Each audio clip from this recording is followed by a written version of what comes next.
নমস্কার, নন্দিনী সাতকাহনের আরও একটি নতুন এনার্জেটিক ব্লগে আপনাদের স্বাগত। আশা করি সবাই সুস্থ এবং ভালো আছেন। আজ একটু দেরি করে ঘুম থেকে উঠেছি। মাঝে মাঝে অনেকটা ভোরের দিকে ঘুম ভাঙলে তারপর আবার যখন ঘুমাই তখন একটু লেট হয়ে যায়। ফ্রেশ হয়ে সোজা এই যে রান্নাঘরে চলে এসেছি। আগের দিনের মেজে ধুয়ে রাখা বাসনগুলো বেশ সুন্দর জল ঝরে শুকিয়ে গেছে। এখন এগুলো সব জায়গা মতো রেখে দেবো। দেরি যখন হয়ে গেছে অত ভেবে লাভ নেই, আগে ঝটপট করে কাজগুলো করে নিই। ওদিকে হাজবেন্ড মেয়ে দুজনেই ঘুম থেকে উঠে গেছে। মোটামুটি সবাই একসাথেই ঘুম থেকে উঠেছি, একটু আগে পরে এই যা। এদিকে গতকাল রাতে এই যে চিয়া সিড ভেজাতে ভুলে গেছিলাম, তো এখন এই যে উষ্ণ গরম জলে হাফ চামচ মতো চিয়া সিড দিয়ে ভিজিয়ে রাখছি। 5-10 মিনিট পর সোনা এটা খেয়ে নেবে, তারপর ব্রেকফাস্ট করবে। জলটা একটু ঢেকে রেখে এখন এই যে এই ঘরের বিছানাটা গুছিয়ে নেব। এই ঘরের জানালা দিয়ে বেশ সুন্দর হাওয়া আসে, তার সাথে সকালের মিষ্টি রোদটাও আসে। তবে বেলার দিকে ওই 9টা-10টা বেজে গেলে তখন আর রোদ আসে না, তাই এই ঘরটা সবসময় ঠান্ডাই থাকে। পাশের প্লটে অনেকটা জায়গা পুরো ফাঁকা রয়েছে, কোনো বাড়িঘর নেই, আছে একটু দূরে, তাই হাওয়া আলো কোনো কিছুর অভাব নেই। আমার কিচেন থেকে শুরু করে সব ঘরে এত সুন্দর আলো হাওয়া আসে, বিশেষ করে সকালবেলা খুব ভালো লাগে। আজকাল তো বাড়ি বলুন বা ফ্ল্যাট, কোনো কিছুর পাশেই ফাঁকা জায়গা সেভাবে দেখা যায় না। জানালা খুললেই সামনে আরও বড় একটা দেওয়াল, বা কোনো বাড়ি বা ফ্ল্যাটের জানালা দরজা বা ব্যালকনি। তাই সব সময় জানলা খোলা রাখাও যায় না, আর রাখলেও সেই পর্দা দিয়ে রাখতে হয়। তো যাই হোক, আমাদের জানলার পাশের প্লটটা ফাঁকা থাকায় আমাদের বেশ সুবিধা হয়েছে। এই বিছানাটা গুছিয়ে নিয়ে তারপরে সোফাটা একটু ভালো করে ঝেড়ে এই ঘরটায় যা যা ডাস্টিং করার সব কিছু ডাস্টিং করে তারপরে পাশের ঘরে চলে যাব। তবে তার আগে আমি আর সোনা একটু ব্রেকফাস্ট করে নেব। সকাল সকাল ঘরের বিছানাটা যদি একটু ভালো করে গুছিয়ে রাখা যায় তাহলে মনে হয় যে ঘর অর্ধেক গোছানো হয়ে গেছে। আমাদের বেডরুমটা গুছিয়ে নিয়ে এই ঘরে চলে এসেছি।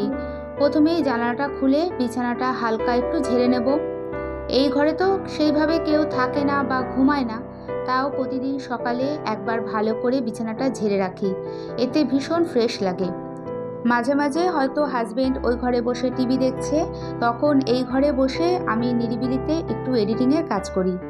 আর শীতকালে কম্বল ব্ল্যাঙ্কেট এইসব এই বিছানার ওপর গুছিয়ে রাখি, এতে বাকি ঘরগুলো একটু ফাঁকা ফাঁকা থাকে। এই বিছানাটা টান টান করে গুছিয়ে রেখে এখন এই যে সেলফের ওপর পোর্শনটা একটু ডাস্টিং করে নেব। খুব বেশি কিছু নেই এই সেলফে, জাস্ট একটা ওই রাধাকৃষ্ণের ছবি, একটা ছোট্ট রাধাকৃষ্ণের ওই মূর্তি মতো, আর একটা সেন্ট এক্সপেডাইটের ছবি রয়েছে।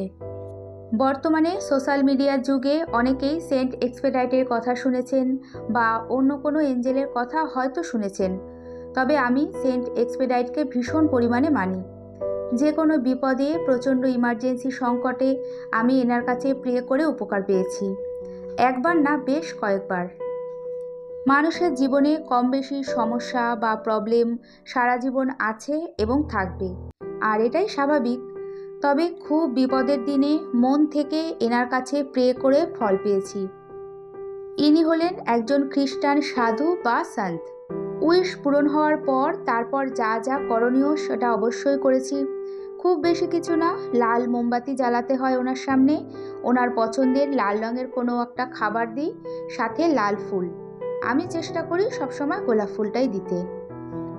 এখন দেখা হচ্ছে বেশ কিছুটা সময় পর মোটামুটি ঘরের কাজ অনেকটা করে কিছুটা রান্নার জোগাড় করে নিয়েছি। আজকে রান্না হবে মাটন, আর তার মধ্যে দেব বেশ বড় বড় করে আলু, আর হবে নারকেল চিংড়ি। মাটনটা আজকে আমি একটু টক দই দিয়ে ম্যারিনেট করে রেখেছি।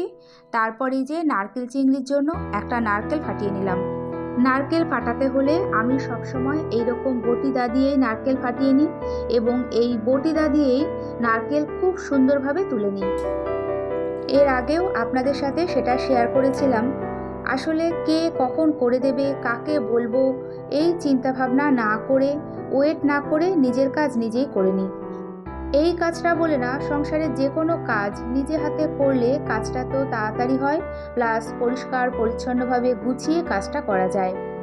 এদিকে নারকেলের যে জলটা বেরিয়েছিল সেটা ছেঁকে আমি খেয়ে নিয়েছি, আর নারকেলের জলটা ভীষণ মিষ্টি ছিল। তারপর নারকেল, সর্ষে পোস্ত, কাঁচা লঙ্কা মিক্সিতে পেস্ট করে নিয়েছি। সব কিছু গুছিয়ে নিয়ে রান্নাটা শুরু করেছি। এমনিতেই আজকে দেরি করে ঘুম থেকে উঠেছি, তার ওপর রান্নার প্ল্যান ছিল অন্যরকম। ভেবেছিলাম ফ্রিজে ট্যাংরা মাছ আছে, ট্যাংরা মাছ করব আর কোনো একটা সবজি করব। এদিকে অমৃতেন্দু ওই 9টা সাড়ে 9টা নাগাদ মাটন এনে দিয়ে গেছে। ঘরের কাজকর্ম করে মাটনের রসুন ছাড়ানো থেকে শুরু করে আদা পেঁয়াজ সমস্ত কিছু মশলা টশলা গুছিয়ে নিয়ে তারপরে রান্নাটা শুরু করেছি। তো যাই হোক, সংসারের সমস্ত কাজ করে শুরু করতে করতে একটু দেরি হয়ে গেছে। দেখতেই পেলেন নারকেল চিংড়িটা ঝটপট করে করে নিয়েছি। যদিও চিংড়ি মাছগুলো খুব বড় না, তবে নারকেল চিংড়িটা খেতে ভীষণ ভালো হয়েছিল। মাটনে দেওয়ার জন্য আলুগুলো এই যে খুব ভালো করে একটু হলুদ দিয়ে লাল লাল করে ভেজে তুলে রাখছি। তারপর সেই তেলের মধ্যেই গোটা গরম মশলা, শুকনো লঙ্কা, তেজপাতা ফোড়ন দিয়ে পেঁয়াজ ভেজে নিয়েছি। পেঁয়াজ একটু ভাজা হবার পর রসুন পেস্ট দিয়েছি। তারপর সমস্ত কিছু দিয়ে মশলাটা ভালোভাবে কষিয়ে নিয়েছি। অনেকটা দেরি হয়ে গেছে আজকে রান্নাবান্না করতে, তো আজকের মাটনটা খেতে দুর্দান্ত হয়েছিল। যাই হোক, এই তো মাটনটা খেতে ভীষণ সফট হয়েছিল আর প্রত্যেকেই খেয়ে বলেছে ভীষণ ভালো হয়েছে। অনেকটা মাটন, তাই খুব বেশি ঝোল করলাম না, এইরকমই রাখবো, পরে আরও একটু শুকিয়ে যাবে। মাটনটা করে তারপরে অন্যদিকে একবারে পাঁপড়গুলো ভেজে নিয়েছি। পাঁপড়গুলো ভেজে একটা স্টিলের টিফিন বক্সের মধ্যে রেখে দেবো। পাঁপড়গুলো এখনও উষ্ণ গরম আছে, তাই কোনো প্লাস্টিকের কন্টেনারে না রেখে স্টিলের জিনিসের মধ্যেই রাখলাম। আর ঢাকনাটা একটু আলগা করে রাখবো, তাহলেই হয়ে যাবে। এরপর দুপুরে খাওয়া দাওয়া করে বিকেল ওই 4টের সময় আবার দেখা হচ্ছে। সেদিন এই ইনস্ট্যান্ট ধোসা মিক্সটা এনেছিলাম, হঠাৎ করে চোখে পড়লো তাই নিয়ে এসেছি। আর কলেজে যাওয়ার সময় সোনা বলেই গেছিল যে কলেজ থেকে এসে ধোসা খাবে। এটা পাউডার ফর্মে থাকে আর পরিমাণ মতো জল দিয়ে ভালো করে মিক্স করে একটু রেস্টে রেখে দেবো। ধোসা তো সেইভাবে বাড়িতে করতে পারি না, ধোসা করতে গেলে ধোসার ব্যাটারটা তাওয়াতে ঘোরানোটাই আসল। ভারী তাওয়া লাগে, তার সাথে অভ্যাস। তো যাই হোক, মোটামুটি খাওয়া তো যাবে। আর ধোসার সাথে খাওয়ার জন্য করব বাদামের চাটনি। নারকেল বাদামের চাটনি করতাম, তবে চিংড়ি মাছে আজকে নারকেল দিয়েছি বলে আর নারকেল দিলাম না। বেশ কিছুটা কাঁচা বাদাম একটু ভালো করে ভেজে এর মধ্যে একটু ছোলার ডাল অ্যাড করে তারপরে আবারও একটু ভেজে নিয়েছি। আমার সোনা এই বাদামের চাটনি খেতে ভীষণ পছন্দ করে। তেঁতুল দিই, একটু টকটক হয়, ঝালঝাল হয়, খেতে খুব টেস্টি হয়। প্রথমে যেটুকু বাদাম দিয়েছিলাম মনে হলো যে পরিমাণে কম হবে, তাই পরে আরও একটু বাদাম অ্যাড করেছি। একটু বেশি করেই করছি, তাহলে 2-3 দিন ফ্রিজে রেখে খাওয়া যাবে। কাঁচা বাদাম আর ছোলার ডালটা ভেজে একটা প্লেটে ঢেলে একটু ঠান্ডা করে নিয়েছি। তারপরে একটা মিক্সি বাটির মধ্যে এটা ঢেলে দিলাম। তার সাথে একটু তেঁতুলের কাঠ দিয়েছি, 3-4 কোয়া মতো রসুন দিয়েছি, 2টো কাঁচা লঙ্কা আর একটু নুন। এবার এটা ভালো করে পেস্ট করে নেব। আর একটুখানি গুড় অ্যাড করেছি, না দিলেও হয়, তবে টেস্টের ব্যালেন্সের জন্য দিয়েছিলাম। চিনিও দেওয়া যায়, তবে আমার কাছে গুড় ছিল তাই গুড় দিয়েছি। পরোটা বা রুটি হলে মাটন দিয়েই খাওয়া হয়ে যেত, তবে ধোসা মাটন দিয়ে খেতে খুব একটা ভালো লাগবে না, তাই আরও এই চাটনিটা করা। যাই হোক, খুব তাড়াতাড়ি হয়ে যায় এই চাটনিটা, আর ভীষণ হেলদি এবং প্রচুর প্রোটিন আছে এতে।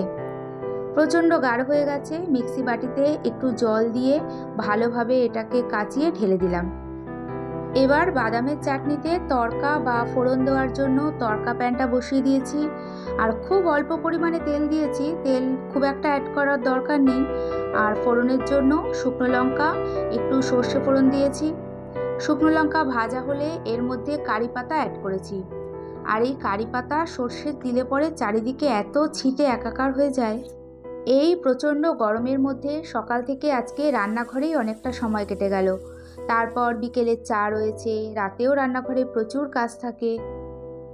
আমাদের গৃহিণীদের সকাল থেকে রাত পর্যন্ত রান্নাঘরের কাজ কখনো শেষ হয় না। খেয়াল করলে দেখা যায় অন্য কোনো ঘরে দিনে 1-2বার গেলেও হয়, তবে রান্নাঘরে যে কতবার যেতে হয় গুণে শেষ করা যাবে না। আমরা যতই চেষ্টা করি যে রান্নাঘরে কম যাব, তাও হয় না। ধোসার ব্যাটারটা একটু রেস্টে রাখার পর ভালো করে আবারও একটু ফেটিয়ে নিয়েছি। তারপর ফ্রাই প্যানে তেল ব্রাশ করে ছোট্ট করে একটা ধোসা করে নিচ্ছি। খুব বড় করে করতে গেলে হয়তো সেভাবে পারবো না, মেনলি ব্যাটারটা তাওয়াতে ঘোরানোটাই আসল। এই তো ছোট করে করলেও খুব একটা খারাপ হয়নি, আর খুব সুন্দর তাওয়া থেকে উঠে গেছে। একটু লাল লাল করে কড়া করে ভেজে নিয়েছি, বেশ মচমচে হয়েছিল। একইভাবে প্রথমে দুটো করে নেব। সোনা কলেজ থেকে চলেও এসেছে, একটু তাড়াতাড়ি চলে এসেছে, তো দুটো ধোসা আর বাদামের চাটনি দিয়ে ওকে খেতে দিই। তারপরে আরও একটা খাক বা দুটো খাক সেটা ভেজে দেবো। ধোসার ব্যাটারের মধ্যে সব কিছু অ্যাড করাই থাকে, নুনটাও পরিমাণ মতো দেওয়া থাকে। আর এই রকম হেলদি ইনস্ট্যান্ট খাবার ঘরে রেডি থাকলে খুব ভালো হয়, তাড়াতাড়ি করে তৈরি করে দেওয়া যায়। বিশেষ করে স্কুল কলেজ থেকে ফিরলে বিকেলে টিফিনের জন্য বেশ ভালো। আর এই চাটনিটার সাথে খেতে খুব ভালো লাগে। এই চাটনিটা আগেও করেছি, ফ্রিজে রেখে 2-3 দিন অনায়াসে খাওয়া যায়। এই ধোসাটা দেখুন কি সুন্দর হয়েছে আর খুব মচমচে হয়েছিল। এই তো সারাদিন এভাবেই গেল এখনো পর্যন্ত। সোনা খেয়ে ওই 5:30 নাগাদ একটু বেরোবে। এরই সাথে ভিডিওটি ভালো লাগলে লাইক করে কমেন্টস করে চ্যানেলটি সাবস্ক্রাইব করেও রাখতে পারেন। আর এতক্ষণ আমার সাথে থাকার জন্য আপনাদের সবাইকে জানাই অনেক ধন্যবাদ।